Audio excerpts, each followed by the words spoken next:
감사합니다. 자리에 앉으셔서 오늘 말씀은 누가복음 15장입니다. 신약성경 누가복음 15장 17절에서 24절까지 말씀입니다.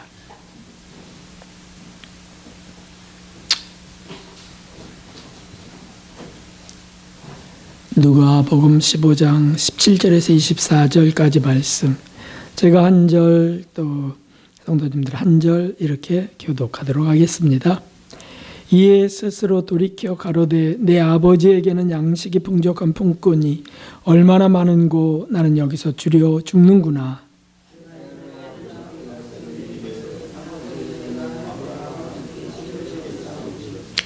지금부터는 아버지의 아들이라 일컬음을 감당치 못하겠나이다. 나를 품꾼의 하나로 보소서 하리라 하고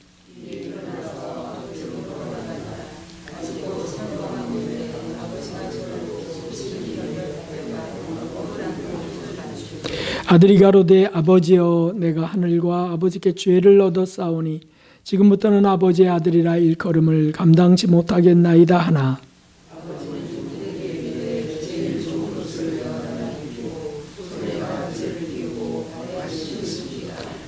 그리고 살진 송아지를 끌어다가 잡으라. 우리가 먹고 즐기자.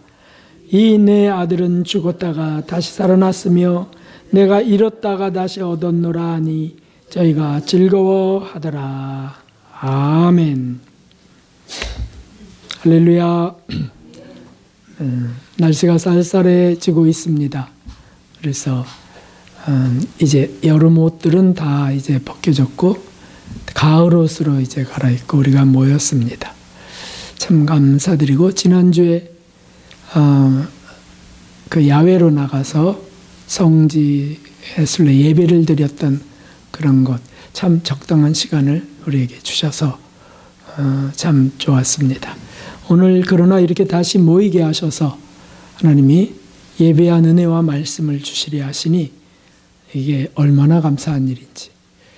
우리는 주일마다 새로워짐이, 그리고 주일의 시작이 새로워짐으로 시작되는 줄 믿습니다. 우리 옆분들에게 오늘도 새로워지십시오. 축복합니다. 오늘도 새로워지십시오. 오늘도 새로워지십시오. 오늘 말씀은 유명한 예수님의 비유인 탕자의 비유 속에 탕자의 아비에 초점을 맞추어 말씀을 전하려 합니다. 예수님의 이 비유는 죄인 하나가 뉘우치고 돌이켜서 다시 돌아오는 것을 하나님이 얼마나 기뻐하시는지 하는 것을 기록하셨습니다. 이 15장 전체가 다 그런 것입니다. 그래서 그 앞에 보면은 잃은 양 한 마리의 비유가 있습니다. 그래서 그 99마리 양보다 잃은 양 한 마리를 더 찾아 나서신다. 또 한 드라크마 동전 하나가 집안에서 없어졌을 때 9개가 다 있어도 그 한 동전을 찾으려고 사람들은 열심을 낸다 하는 말씀입니다. 이것을 말씀하시면서 실제 가족의 현실 속에 일어나는 일을 자상하게 알려주시면서 교훈하시는 말씀입니다. 그러므로 이것은 우리 삶 속에서 일어나는 일입니다. 하나님 아버지의 사랑이 어떤 사랑인지 또 어떤 마음이신지 선명하게 밝혀주셨습니다. 그러므로 이것을 우리가 시간을 갖고 좀 묵상한다면 묵상할수록 감동과 감사가 넘치게 됩니다. 어느 시간에 한번 그렇게 해보십시오.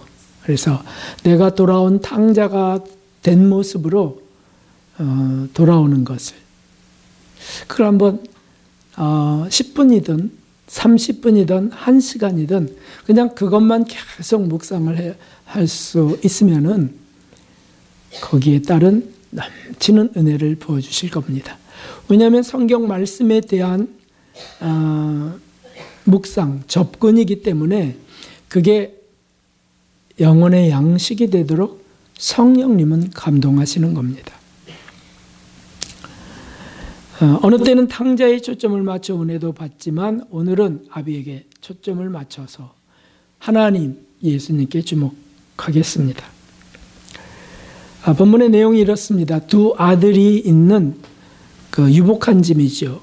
더군다나 또 부유한 집에 어느 날 갑자기 불행이 닥치는 겁니다. 둘째 아들이 아비의 유산을 미리 달라 해서 그걸 다 갖고 자기는 출가지만 가출해 버렸습니다. 부모는 얼마나 마음이 아프고 애가 탔을지 부모가 되신 분들은 다 아는 겁니다. 그래서 권유하고 회유도 해보았겠지만 아랑곳하지 아니하고 내 인생은 내가 책임진다고 하면서 나가버렸습니다. 둘째 그 마음은 꿈이 가득했습니다. 보랏빛 꿈이 찬란했죠. 그래서 내가 보란듯이 성공해서 보세요 아버지라고 돌아와야지. 그렇게 몇 년이 지나갔는데 결과는 거지가 되는 것이었습니다. 그 유산을 다 허랑방탕하게 탕진하고 알거지 중에서도 알거지가 되어서 돼지치기가 된 것이었습니다. 유대인들이 돼지치기가 된 것이 알거지가 된 증거입니다. 왜냐하면 유대인들에게는 돼지치기는 아주 가증한 직업이거든요. 유대인들은 할 수 없는 직업이에요. 게다가 그마저도 넉넉지 못해서 먹을 것이 부족해서 돼지가 먹는 쥐엄 열매라고 하는 게 있어요. 사람들은 먹지 않는, 그러나 먹는다고 죽는 건 아닙니다. 그 쥐엄 열매로 배를 채우려고 하지만 그것도 주는 사람이 없습니다. 그러니까 돼지를 밀치고 먹어야 돼. 그 더러운 염을 통해서 밀치고 꺼내 먹어야 됩니다. 얼마나 비참합니까? 한마디로 밑바닥까지 떨어진, 인생의 바닥까지 엎어진 가엾은 자가 되었습니다.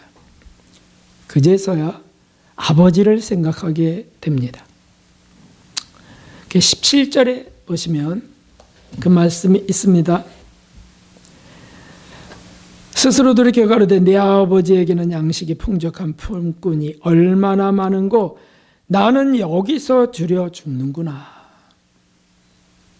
참 처참합니다. 그러니까 굶어 죽기보다는 18절에 아버지께로 가서 아버지여 내가 하늘과 아버지께 죄를 얻었습니다 라고 고백하자. 참 낮아졌습니다. 그리고 19절에 보니까 결심을 실행하는 겁니다.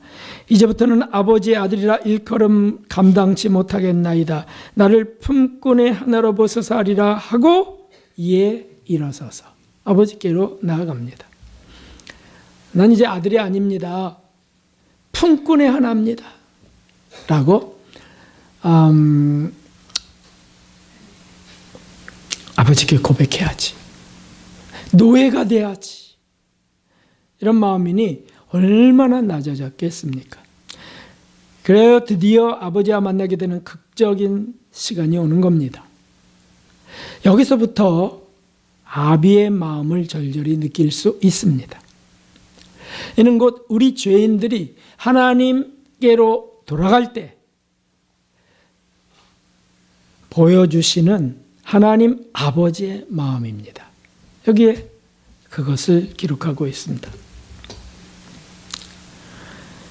20절에 보니까 일어나서 돌아갔을 때 마을로 접어들기 시작하는데 아직도 상거가 먼데 라고 되어 있어요. 아직도 거리가 멀어요. 거리가 멀면 사람이 저 사람인지 이 사람인지 구분이 안 되는 겁니다. 희밋희밋한 점 하나가 저 동구박이에서부터 먼 신장로부터 나타나기 시작하는 거예요. 그래서 눈을 찌푸리고 보거나 더 분명하게 될 때까지 실수하지 않으려고 사람들이 하지 않습니까? 그래서 저게 누구지? 이런 거리에 아버지는 바로 일어나 달려나가는 겁니다. 그래서 이게 바로 우리 하나님 아버지의 그 마음인데 늘 보고 계시다는 겁니다. 늘 보고 계시다. 그 걸음걸이에서 그 몸짓에서 바로 알아차리고 달려가십니다. 그가 태어나서 지금까지 자라온 모든 것을 본 아버지이기 때문에 그가 그 동작의 어떤 습관이랄지 어깨를 움츠린다 할지 또는 기우뚱하고 걷는다 할지 벌써 이렇게 보면 알게 되는 거죠. 그건 뭡니까? 다 보시는 하나님이라는 거예요. 옷은 뭐 당연히 나갈 때 입은 옷 아니겠고요. 거지 옷이고요. 몸도 당연히 나갈 때 몸 아니죠. 야외였을 테고요. 그래서 아니 네가 도대체 누구냐 하지 않으시는 겁니다. 사람들은 그렇게 보지만 누가 왔대? 아닌 것 같은데. 아버지는 아시는 거예요. 아버지는. 이게 바로 하나님 아버지의 마음입니다. 우리가 무엇으로 꾸며도 안 그런 채 해도 또는 체면이 안 서도 그래서 잔뜩 숨기고 움켜우려도 하나님은 다 아시는 거예요. 우리를 속도 다 아세요. 그러니까 안 보이는 곳으로 도망가도 거기서 편할 것 같지만 그렇지 않습니다. 결국 망하고 나서야 다시 돌아오는 그곳이 아버지 품 아닙니까? 사실 안 보이는 곳으로 도망가도 다 보고 계신 분이 하나님이세요. 그 증거가 배 밑창에 숨은 요나를 보셨던 하나님 아니십니까?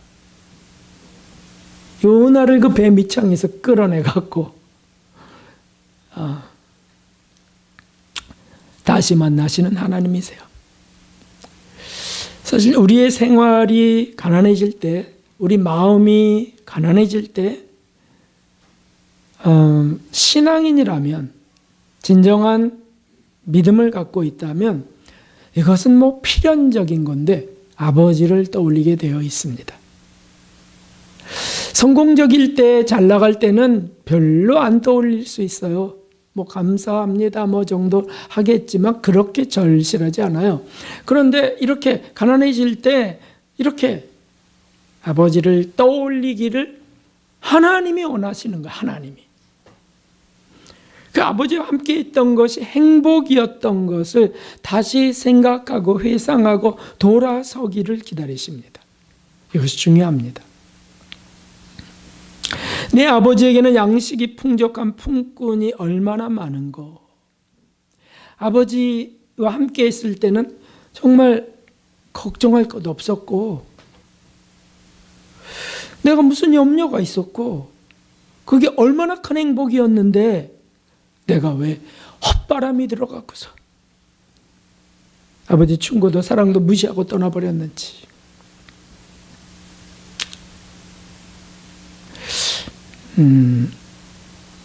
지금 레바논에서 전쟁이 일어났습니다. 그래서 이스라엘이 무차별 폭격을 가하고 있다는데 참 안 됐습니다.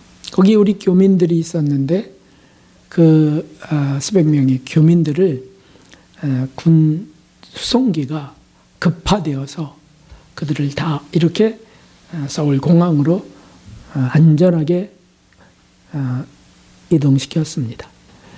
그런데 그때 그 대한민국이 얼마나 좋은 나라인지, 내가 지금 얼마나 좋은 곳에 있는지 이걸 거기에 있는 모든 분들이 다 고백했다는 거죠.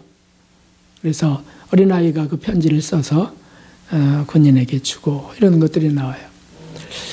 뭐 모든 나라들이 자국민을 보호하기 위해서 그런 조치를 하겠지만은 저는 이런 생각을 해봤어요. 지금 시대를 살아가는 것, 그것도 한국에서, 이것은 얼마나 큰 혜택일까. 만일 6.25 때였다면, 신사 참배 시대였다면, 아니면 히틀러 시대였다면, 그 독일의 히틀러 정권 속에 있었던, 내가 유대인이던 양심을 바르게 가지려 했던 독일 사람이든 상관없이 그런 시대 속에 우리가 태어났을 수도 있었죠. 그렇게 됐을 때 나는 어떻게 살까? 그 불편, 씻지 못하는 건 말할 것도 없지만 목숨을 하루하루 정말 부지하며 살아야 되는 그 공포. 그렇게 살 수도 있어요. 지금도. 근데 우리는 어쨌든 이 나라에서 지금 이런 시대에 살고 있어요. 그래서 사실 이 1900 전쟁이 끝난 세대 이후의 세대를 럭키 에이지라고 합니다. 아주 행복을 얻은 운이 좋은 그런 시대를 사는 사람들이라 그래요. 우리는 전쟁의 그 어려움을 겪지도 못했고, 그리고 또 극도의 가난, 어린 시절에 있었던 분들이 있었겠지만 극도의 가난으로 나라가 수십 년씩 지금 가난한 나라들 또는 에이즈가 창궐해서 이런 나라가 아닌 게 너무 감사해요. 여러 가지 부족한 점들이 보이고 문제들이 일어나지만 그래도 너무너무 감사합니다. 아마 제가 그런 시대를 감당치 못해서 이 시대에 태어나게 하신 뜻이 있다고 그렇게 믿습니다만은,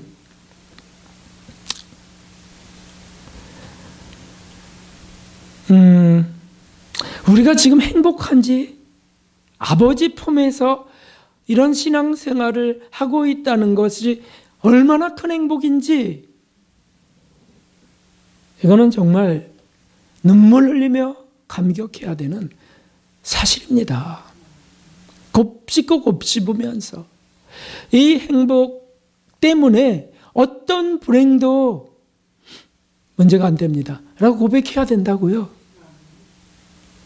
그런데 헛바람이 들면 그렇게 안 되는 거예요. 그래서 나가는 겁니다. 지루해. 난 정말 이런 말씀 이제는 귀에 못이 박혀서 지겨워 라든지, 틀에 잡힌 이 신앙생활, 난 싫다고, 이런 가정 나 싫다고, 이런 남편, 이런 아내 나 정말 짜증난다, 이게 헛바람이 들을 때 그래요. 그 옆에 마귀도 있지만 말이죠. 사실 우리 하나님은 우리 일거수일투족을 다 보고 계십니다.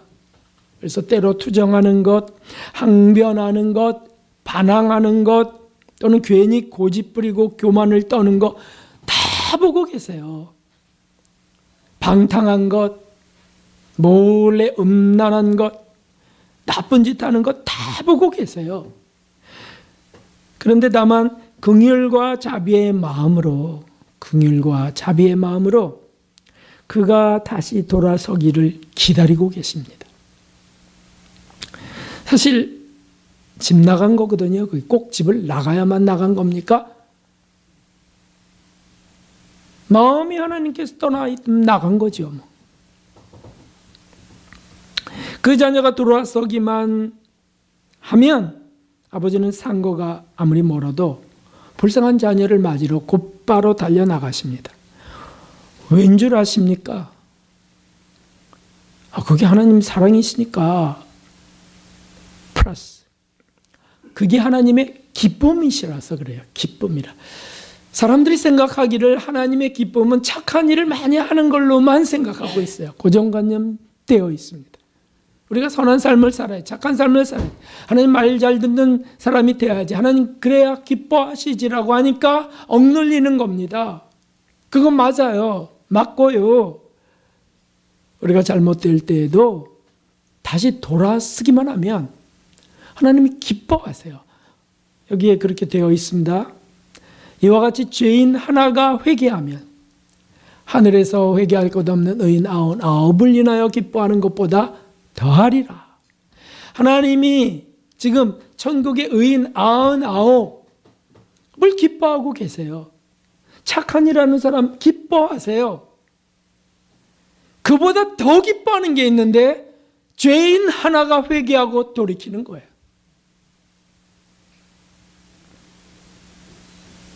이것은 하나님의 전적인 긍휼과 사랑을 근원으로 하고 있는 것 사실입니다. 우리가 죄를 지었다면 하나님이 정말 싫어하는 짓을 했고 하나님이 미워하는 짓을 했으니까 이제 난 끝이야 라고 그렇게 속삭이는 게 마귀예요. 마귀. 그래서 극단적 생각들을 해요. 헤어지자. 생을 끝내자. 이런 것들을 한다고요. 하나님이 안 좋아하는 일, 하나님이 싫어하는 일을 한 건 사실이지만 그로 인하여 하나님이 가장 기뻐하는 일이 곧 다가올 수 있다는 사실은 잊어버렸어요. 그게 뭡니까? 죄인 하나, 가엾은 죄인 하나가 다시 아버지께로 나아가는 것. 그것을 위하여 독생자 예수님을 죽이신 하나님 아니세요? 그러니 그 아들의 죽음을 가장 가치롭게 하나님이 하신 일 중에 가장 거룩한 일을, 최고의 일을 이루시는 시간이 그게 뭡니까? 우리가 회개하는 일이에요. 돌아서는 일이에요. 하나님 기뻐하신다고. 그러므로 우리가 죄 지었을 때 또는 떨어졌을 때 거기에 자꾸 참소당하면서 자기를 비참하게 여기면서 그것도 사실은 자기의 의로움 속에 있고 자존심 속에 있어요. 그러면 정말 하나님의 아픔이요 슬픔이 되죠. 그런데 거기서 다시 하나님께로 나아갈 때 저 말씀 그대로예요. 회개할 것 없는 의인 아홉 그보다 더 기뻐하시는 분이 하나님이세요. 우리 아버지시라고요.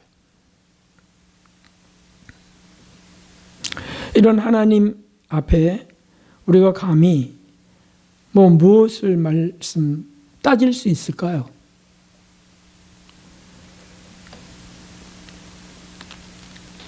따지는 분도 계시기 때문에 이런 말씀 드립니다.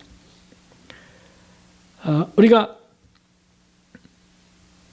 21절에 보면 이 돌아온 아들을 대하시는 아버지가 여기 기록되어 있어요.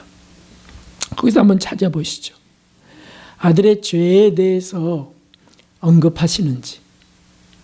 다시는 안 할 거지? 말해. 할 거야, 안 할 거야? 이게 인간이 하는 짓이고요. 우리 하나님이 어떻게 하시냐면 이렇게 하세요. 21절에 보니까 아들이 가로되 아버지여 내가 하늘과 아버지께 죄를 얻었사오니 지금부터는 아버지의 아들의 일컬음을 감당치 못하겠나이다. 이렇게 합니다. 이렇게 말합니다. 그러니까 알았어. 이 나쁜 놈. 내가 말했잖아. 너 언제 철이 드냐? 왜 이렇게 미련하냐? 한 말씀도 안 하세요. 그리고는 그저 잔치를 벌이시는 겁니다. 이게 뭘 의미합니까? 실패할 것을 아셨다는 거예요. 이미 다 아셨어요. 그가 돌아온 것 자체가 이미 용서의 일이 된 거예요. 그냥 용서받음이에요. 돌아왔다. 그럼 벌써 이미 용서된 거예요. 거기서 입술로 고백해. 결심해서 그걸 말해야 돼. 그래야 용서받아. 이렇게 하나님을 자꾸 우리가 주입하려 하는데 그러면 아니 되는 거죠. 하나님의 용서가 바로 이거예요. 하나님이 그걸 모르시겠어요? 그 마음이 돌아섰을 때 그렇게 정말 낮아진 모습으로 나왔을 때 이제는 품꾼의 하나로 여겨주소서 할 때 모르시겠냐고요. 더군다나 그렇게 될 걸 이미 아셨다면 나타났을 때 이미 됐다. 하나님 감사합니다. 하시지 않겠어요? 사실 베드로에게 이미 그것은 일어난 일이었습니다. 주님이 그 마지막 날 그 밤에 겟세마네 동산으로 나가실 때 베드로에게 말씀하십니다. 제가 여기 찾아왔습니다. 한번 보십시오. 잘 안 넘어갑니다. 시몬아 시몬아 보라, 사단이 밀가부를 타려고 너희를 청구하였으나 그러나 내가 너를 위하여 내 믿음이 떨어지지 않기를 기도하였노니 너는 돌이킨 후에 내 형제를 굳게 하라. 이 말씀은 시점이 언제냐면 이제 그 제자들을 다지는 거예요. 이제 곧 내가 떠나갈 거니까 용기를 주시고 위로하시고 힘을 주시고 발 닦이신 뒤에 다 그렇게 하시는 겁니다. 그리고 시몬 이 베드로에게 그렇게 말씀을 하세요. 돌이킨 후에 형제들을 굳게 하라. 그러자 베드로가 결심의 마음으로 확언한 게 있는데 그게 뭐냐면 주여 내가 주와 함께 오게도 죽는데도 가기를 준비하였나이다. 이건 거짓말이 아닙니다. 베드로는 확실하게 말을 했어요. 죽는 데까지 가겠습니다. 그때 기절할 듯한 말씀이 바로 저 말씀이세요. 그 말씀을 듣고 바로 오늘 밤 닭이 2번 울기 전에 3번 나를 모른다고 부인하리라. 베드로는 이것을 얼마나 정말 기절할 것 같았을까요? 얼마나 끔찍했을까요? 기가 막히고요. 그러니까 그럴 리 없다고. 그럴 수 없습니다. 다른 사람 몰라도 난 절대 그럴 수 없다. 난 성격이 원래 그럴 수 없는 성격이에요. 막 별 항변을 다 했을 것 같아요, 속에서. 근데 그 일은 너무 정확하게 몇 시간 뒤에 이루어졌습니다. 이것은 뭡니까? 하나님은 우리가 실패할 것을 다 아신다는 거예요. 우리 연약함과 비겁함을 다 아세요. 우리 더러움도, 우리 교만함도, 허영심도 다 아세요. 그리고 우리의 미련함, 무지함도 이것도 아세요. 실패할 거 아세요. 아무리 잘하려 결심하고 결심해도 실패할 거 아십니다. 그런데 사람들이 이렇게 말하죠. 그렇다면 항상 이 그렇다면이 문제지 않아요? 그렇다면 왜 막지 않았냐고. 그럼 하나님도 방조죄에 걸리는 거 아니냐고. 참 요새 지식이 엄청 교통과 지식이 발달해서요. 형법, 민법을 다 알아. 다 찾아내. 방조죄 아니냐고. 그래서 이미 하나님은 다 예비해 놓으셨어요. 응? 그 부자와 거지가 죽어서 거지는 천국 가고 아브라함 품에 안겼고 부자는 죽어서 지옥에 떨어지잖아요. 그런데 부자가 이제 말을 합니다. 저 나자로를 보내서 우리 형제들이 여기 안 오게 해달라고 이렇게 합니다. 혈육의 정에 잔뜩 메워서 거기서도 또 염려근 심으러 그렇게 합니다. 그리고 나자로를 보내. 어쨌든 그렇게 할 때 주님 하신 말씀이 있어요. 아브라함을 빙자해 말씀하신 거죠. 그들에게는 모세와 선지자가 있느니라.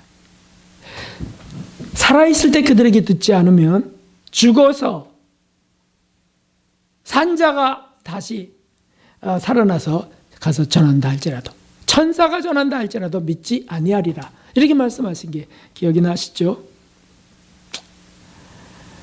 그러니까 하나님은 방조죄 아니냐고 따질 때 내가 여러 번 말했거든.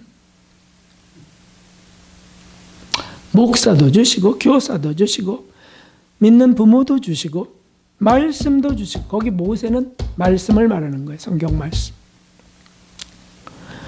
그래서 다 이렇게 저렇게 권고했는데 교훈했는데 그걸 안 들었던 건 너고 그리고 말린 나를 뿌리치고 나간 건 너잖아.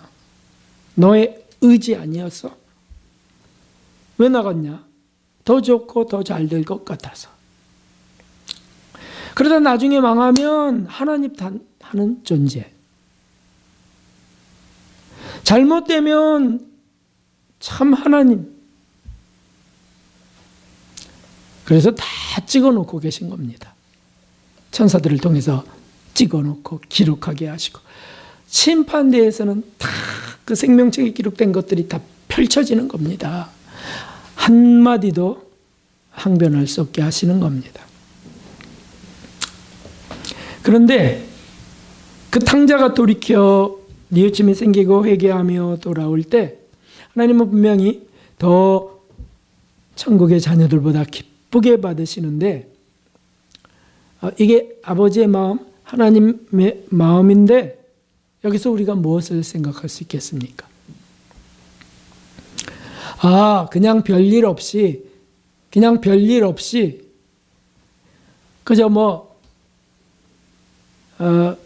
나쁜 짓도 안 하고 사는 거, 그러면 좋겠어요. 그런데 그거보다 실패를 맛보고 돌아서는 것, 이것을 하나님이 더 기뻐하시기 때문에 실패하게 하시나? 어떻게 생각하십니까? 그렇게 생각하면 안 되고, 별일 없이 사는 장로님, 별일 없이 사는 우리 집사님, 우리 목사, 별일 없이 그냥 되어지는 일, 그거보다 실패를 경험하고 돌아서는 것이 우리에게 더 유익하다는 걸 아시는 거예요. 더 유익합니다. 그래서 광야 연단을 허락하시는 것이잖아요. 마귀를 그래서 허용하시는 거예요. 방조죄가 아닙니다. 죄는 자기가 저질렀어요. 영혼은 그 실패를 통해서 겸손해지는 것입니다. 아버지의 진한 긍휼과 사랑을 더 크게 맛보는 겁니다. 성숙되는 겁니다. 이게 아버지의 마음이세요. 사실 우리가 실수 안 하려고, 실패 안 하려고, 죄를 안 지려고 하는 건 가상합니다. 그런데 실수 안 하고 실패 안 하려고 애를 써요. 사실 그것도 좋은 거라고 볼 수 있지만 체면 깎이기 싫어서 그런 거 많이 있지 않아요? 자기 체면 깎이기 싫어서, 위신 깎이기 싫어서. 그래서 아주 그저 사람들 앞에 그 존귀함을 잃지 않으려고 하는 것들 있다고요. 응? 사실은 명예욕에서부터 일어나는 것들이에요.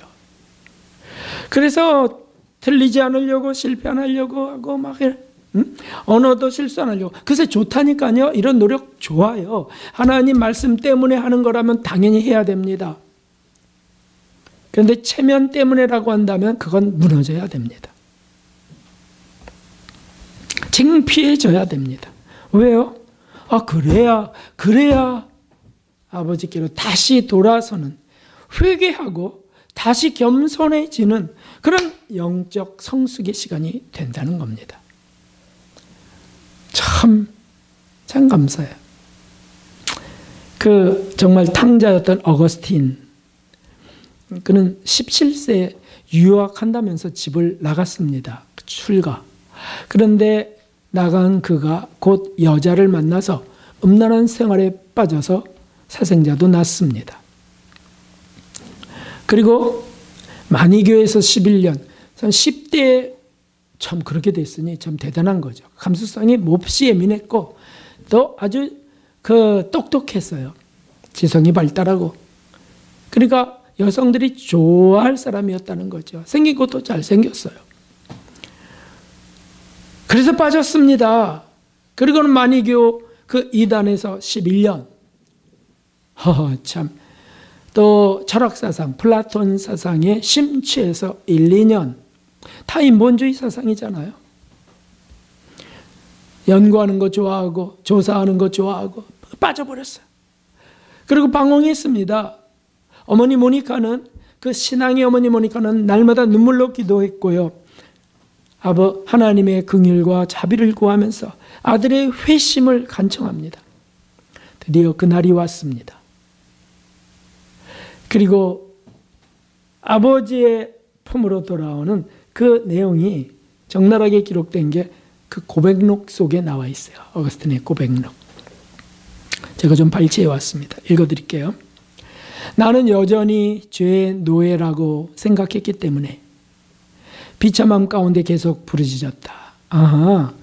그러니까 어거스틴은 그 예민한 심성이었긴 있었지만 만이교회도 가고 철학도 가고 방탕, 타락도 했지만 찾지 못한 거예요. 아, 찾으려고 그런 짓을 했나 보다. 이해가 되는 겁니다. 죄의 노예라고 생각했기 때문에 비참함 가운데 계속 부르짖었다. 왜 나의 추한 죄들을 끝나게 하지 않으십니까? 여기서도 하나님께 항변하고 있어요. 그런데 하나님께 지금 호소하고 있어요. 나는 마음속에 가장 쓰라린 슬픔을 품고 즐곳 울고 있었다. 행복은 하나도 없는 거죠. 그때 밖에서 나는 아이들의 노랫소리가 들렸다. 들고 읽어보아라. 들고 읽어보아라. 그 노랫소리가 들릴 때 이것이 즉각적 하나님의 응답이라고 여겨져서 막 눈물이 막 쏟아지려고 하는 걸 억제하면서 달려 들어가서 눈에 보이는 책상에 놓여 있는 성경을 펼쳤습니다. 읽지 않았지만 늘 그걸 놓고 있었나 봐요. 거기에는 이렇게 쓰여 있었습니다. 그 성경에는. 한번 보시죠. 로마서 13장 12절 14절입니다. 밤이 깊고 낮이 가까웠으니 여기서 벌써 그 민감하고 예민한 냉철한 그가 얼마나 놀랐을까요? 밤이 깊고 낮이 가까웠으니 그러므로 우리가 어둠의 일을 벗고 빛의 갑옷을 입자. 낮에와 같이 단정히 행하고 방탕과 술 취하지 말며 음란과 호색하지 말며 자기가 저질렀던 죄들이 다 여기 드러났어요. 쟁투와 시기하지 말고 오직 주 예수 그리스도로 옷 입고 정욕을 위하여 육신의 일을 도모하지 말라. 사실 정욕을 위하여 육신의 일을 도모하며 그것을 행복이라고 생각하면서 착각하면서 질주하잖아요. 이 말씀은 눈 깜짝할 사이에 마음속에 빛으로 흘러들어왔고 의심의 모든 어둠들이 순식간에 사라졌다. 방황이 끝나버리는 겁니다. 어거스틴은 이 회심 후에 기독교의 최대 변론가가 되어 갑니다. 그 이단들과 변증해서 그들을 무너뜨리는 거죠. 드러내는 거고 신학의 최고 교부가 됩니다. 이게 신교의 아버지라고 부르는 이유가 거기에 있습니다. 신약 성경 27권의 그 정경 이것이야말로 정확한 성경이야 라고 확정된 것이 어거스틴을 통해서 확정되는 겁니다. 이제 학자들과 회의하면서도 그 주도적 역할을 어거스틴이 했습니다. 하나님의 큰 일꾼이 되는 겁니다. 왜 이럴까요? 왜? 하나님께 아버지께 돌아오면 이런 일이 일어나나? 가만히 보니까 베드로도 일어났어요. 그렇죠? 베드로도 일어났어요. 아버지께로 돌아온 자들은 다 일어나요. 요나도 그래서 한 나라가 회개케 하고요. 사도 바울 사울 청년을 회개케 해서 유럽을 변화시키고요. 이거 왜 이러는 일들이 일어납니까? 이것 때문이에요. 회개하고 돌이킨 그에게 하나님은 특별한 일들을 하시는 겁니다. 어떤 일을 하시는 겁니까? 이것이 22절에서 24절 오늘 본문에 나와 있습니다. 아버지가 행한 그 잔치 속에 있어요. 가장 큰 기쁨을 누리시는데 사실은 아들이 돌아온 것보다 더 기쁜 그 탕자가 돌아온 것보다 잃었던 그 아들이 다시 찾은 것보다 더 큰 기쁨이 어디 있어요? 그래서 그 어떻게 표현됐습니까? 죽은 아들이 다시 살아난 걸로 표현돼요. 죽은 자가 다시 죽었다가 다시 살아난 걸로요. 그리고는 신석기 잔치를 차리는데 여기 세 가지의 내용이 있어요. 세 가지의 내용이 짧게 살펴본다면 먼저 새 옷을 입히십니다. 당자가 된 죄인의 옷이 아닌 죄를 고백한 자에게 입히시는 옷이에요. 의인의 옷을 입히세요. 세리에게 의롭다 하셨, 그 예수님 말씀하신 그대로예요. 그래서 의로움을 입는 거예요. 지은 죄가 아무리 커도 사라지는 겁니다. 정결케 되는 겁니다. 막달라 마리아도 그렇게 해서 성녀가 되고요. 다 그렇게 되어서 주님의 도구가 되는 겁니다. 죄를 우리가 진심으로 고백하며 용서를 구하기만 하면 입혀지는 옷이 새 옷이에요. 새 옷. 더러워지면 또 회개하고 입는 옷이 그 새 옷이에요. 새 옷. 죄를 안 지으며 종교적으로 의롭게 산다 자신했던 바리새인. 그는 실제로 그걸 드러내려고 흰옷을 입고 다녔거든요. 바리새인들. 귀신 넣고 술을 단. 그런데 세리는 엎드려서 흙먼지 일으키면서 죄를 고백하며 용서를 구해요. 그때 주님이 영으로 입히시는 옷이 새 옷이에요. 바리새인은 더러운 옷이에요. 라오디게아 사자는 아예 옷도 안 입은 벌거숭이에요. 이게 주님의 옷이에요. 결국 이렇게 입다가 더러워졌어요. 또 새 옷을 입고 더러워졌어요. 고백하여 또 새 옷을 입고 이렇게 결국 광야 연단을 다 통과하면서 정결케 되었을 때 영원히 흰 옷을 입혀주시면서 천국에 들어가게 하십니다. 이게 우리 하나님의 자비이십니다. 우리가 그 자비의 하나님을 우리가 신앙하고 감사드리며 그 사랑을 입고 살아가는 겁니다. 두 번째 하신 게 있는데 그것이 가락지를 끼워주시는 겁니다. 가락지를. 이것은 거지에서 탕자, 거지에서 다시 아들이 되는 약속의 반지죠. 그리고 사명의 반지이기도 합니다. 이제 아버지의 가업을 물려받아서 그것을 계승해야 될 사명. 특별히 새 신을 신기시는 게 나오죠. 그건 같은 겁니다.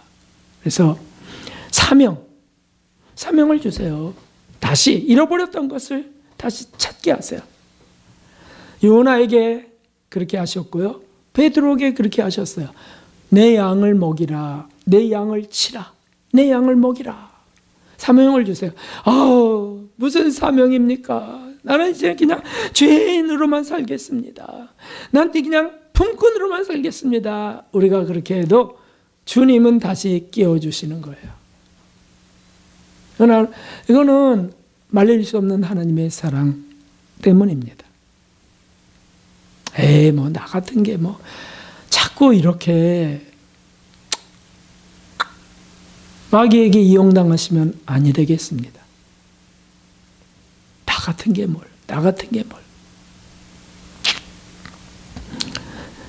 회개하고 돌이키기만 하면 그것이 중요한 거죠. 회개했다면 그러면 가락지를 끼워주세요. 그러면 다시 하나님의 자녀가 되어서 하나님이 맡기실 일을 맡아가는 겁니다. 직분을 얻는 것도 바로 그것에 있습니다. 직분을 받는다는 것도 겸손히 받아야죠. 겸손히 그 길을 다시 가야죠. 그게 겸손이지. 나 같은 건 안 돼요. 난 이미 글렀어요. 다른 사람 찾아보세요. 얼마나 교만하면 그럴까요? 얼마나 하나님을 오해했으면 그럴까요? 얼마나 무지했으면 그럴까요? 이게 누구라고요? 저라고요. 여러분들이라고요. 여러분들. 우리라고요. 그냥 겸손히 받으시면 돼요. 지금 거지가 할 말이 있어요.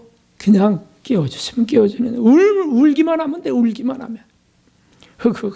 울며 감동하면 되는 거죠. 게다가 세 번째 일을 하십니다. 그게 뭐냐면 살찐 송아지를 먹이십니다. 영양을 공급하며 소생케 하시는 것이었습니다. 그를 다시 튼튼케 하시고 아버지의 도움을 받는 지혜의 아들이 되게 하신다는 뜻이죠. 몸에도 영양을 공급하세요. 우리가 회개하면 몸에도 영양을 공급하세요. 병도 낫게 하시는 게 그 증거고요. 병이 중에도 감당케 하시는 게 그 증거입니다. 그런데 영혼에도 영혼을 공급하게 하세요. 이것이 귀하죠, 귀하고. 그러니까 그 탕자가 뭐 마니교나 배우고 철학이나 좀 했던 그 어거스틴이 어떻게 최고의 교부가 됩니까? 영양을 공급받아서 그렇습니다. 베드로가 어부인데 무슨 사도 중에 사도가 되냐고요? 영양을 공급받아서 그래요. 특별한 영양.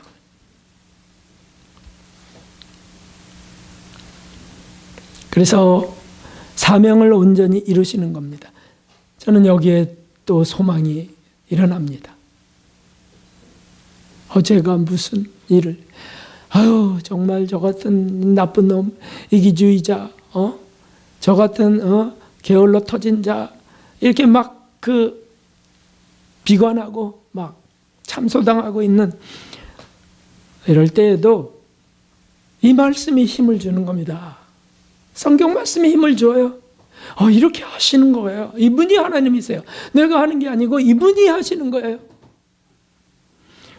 우리도 그렇게 하세요. 하나님이 우리 여기 계신 분들도. 이 나이에 제발 그 소리 하지 마세요. 이 나이가 어디 있습니까? 얼마나 먹었다고 또 그런 얘기합니까? 아니죠. 주님 앞에, 주님은 마른 가지도 정말 들었을 수 있고요. 다 늙어가는 사람도 그렇게 하세요. 예루살렘에 안나와 시몬 100살도 넘은 사람들이에요. 100살도. 그런데도 주님이 예수님을 축복하게 하고요. 예언하게 하고요. 얼마든지 하시죠. 그냥 겸손하기를 소원합니다. 겸손하기를. 그래서 주님 뜻이라면 하시옵소서. 주님이 주시면 하겠나이다.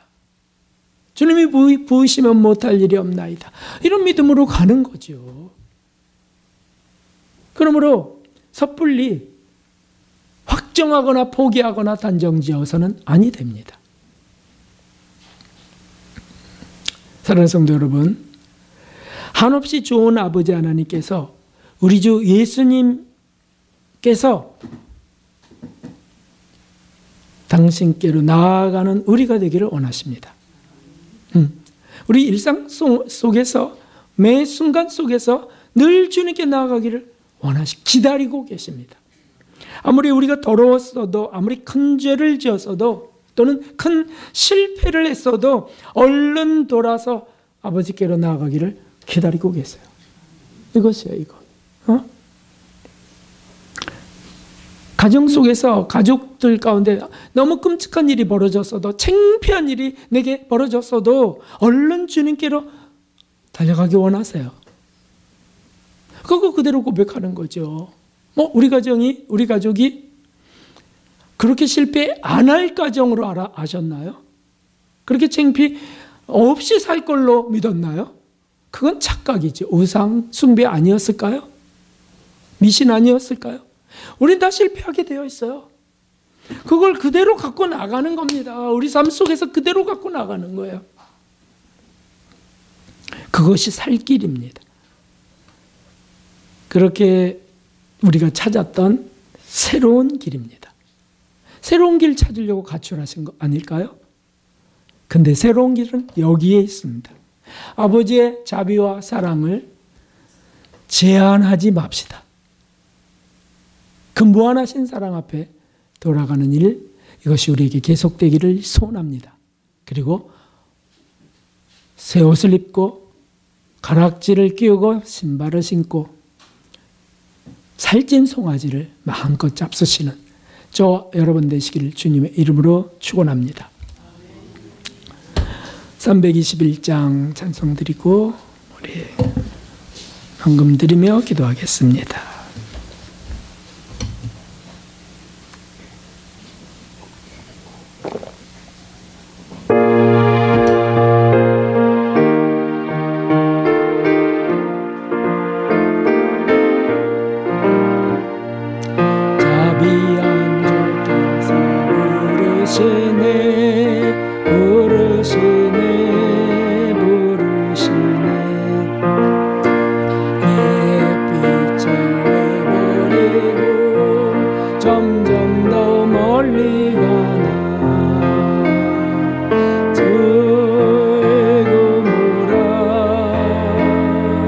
제그모라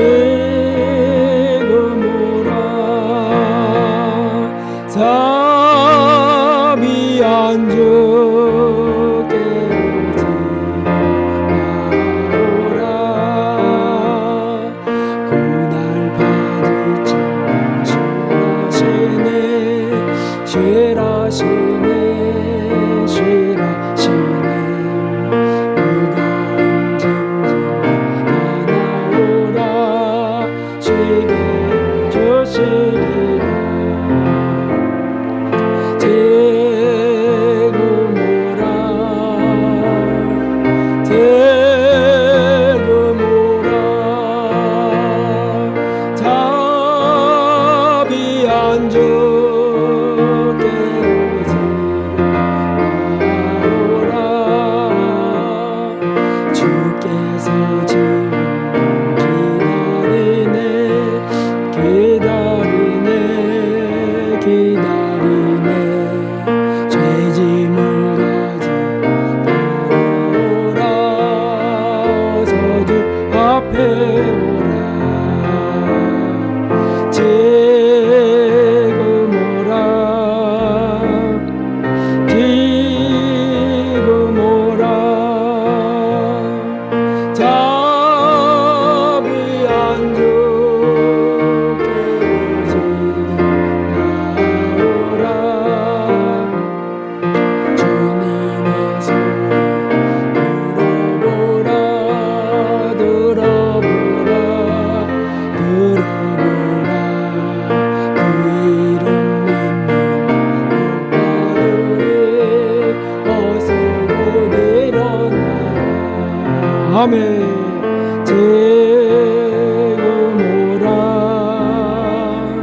제그모라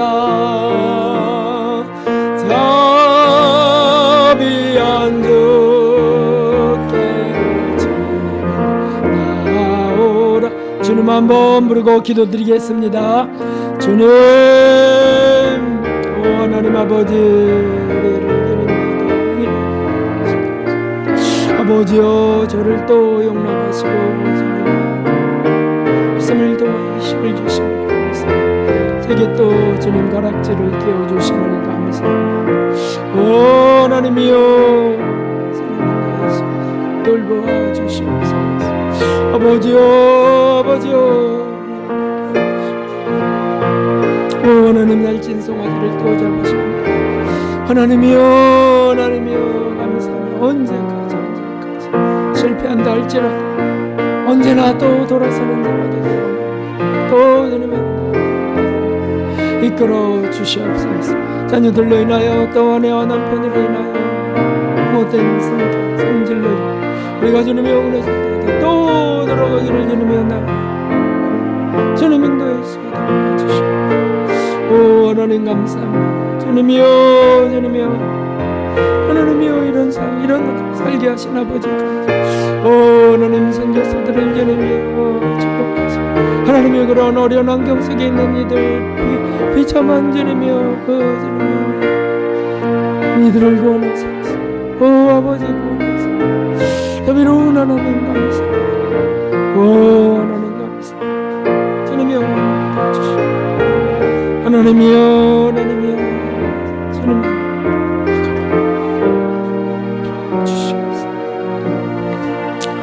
존귀하신 하나님 아버지 하나님 우리가 언제나 돌아서기를 한없이 기다리시며 시간 순간 그 무너짐에서 죄악에서 넘어짐 실패해서 또 돌아서서 아버지를 부르며 나오기를 바라시며 그때 그 무엇보다도 기뻐하시는 하나님 우리가 선한 삶을 하나님께 기쁨을 드릴 수 없다면 이렇게라도 주님의 기쁨이 되기를 원합니다.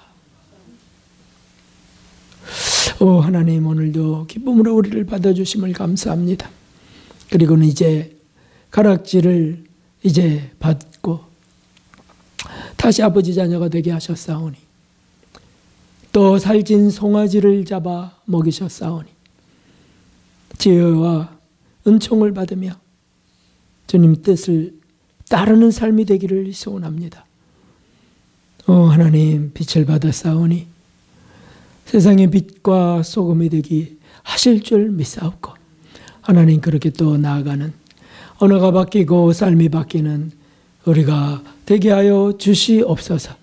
참으로 감사드리옵고, 세계 곳곳에서 고통당하고 불행을 당하며 하나님께 돌아올 이들, 그들을 받아 주시옵소서. 참으로 감사드리옵고, 예수 그리스도의 이름으로 기도하옵나이다. 아멘. 감사합니다. 우리 여호와 샬롬 인사하겠습니다. 여호와 샬롬. 네, 날마다 지금 일교차가 큽니다. 교회 소식, 감기 조심하시면서 풍성한 열매도 구하시면 되겠습니다. 제가 하고 있는 작은 이 몸 사명을 위한 습관 하나가 있는데, 그게 뭐냐면 아침에 일어날 때, 새벽에 일어날 때 소금물, 구운 소금물 양치질 하는 거였어요. 그 양치질 하면 가래가 막 이렇게 크게 나오고, 그리고 목소리가 잘 튀고 입안이 깨끗해졌는데, 한번 해보세요. 한 1분 동안 가글을 하는 겁니다. 그런데 며칠 전에 내가 왜 그걸 못했지? 하고 또 깨달음 주셔서 한 게 있는데, 저녁 때도 하는 것이었어요. 돈은 정말 몇십 원밖에 안 드는 것들인데, 왜냐하면 이런 얘기가 생각났어요. 바이러스들은 우리 목청에 붙어서 24시간 붙어 있다가 내려간다고 의사가 얘기한 게 생각이 났어요. 의학 박사가 얘기한 게 생각이 났어요. 그게 왠지 생각났는지. 그렇다면 아침에만 하면 안 되겠네, 이거. 23분 59초에 내려갈 수도 있는데, 23시간. 그래서 24시간, 12시간마다 하면 좋겠다 했는데, 그거 하고 나서, 감기 기운이 왔다고도 사라지는 거를 제가 경험하면서 여러분에게 권유하고 싶어요.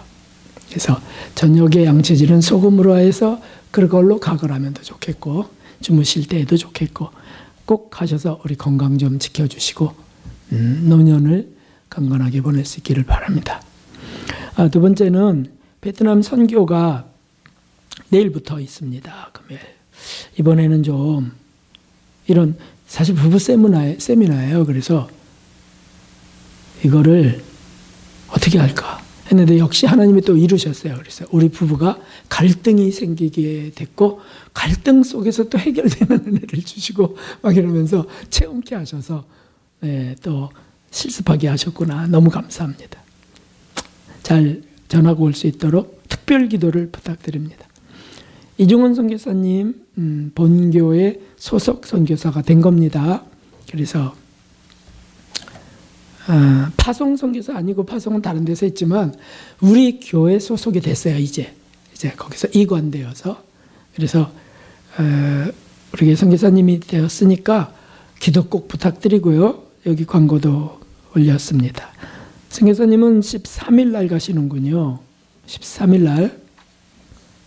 그게 무슨 요일이죠? 주일인가요?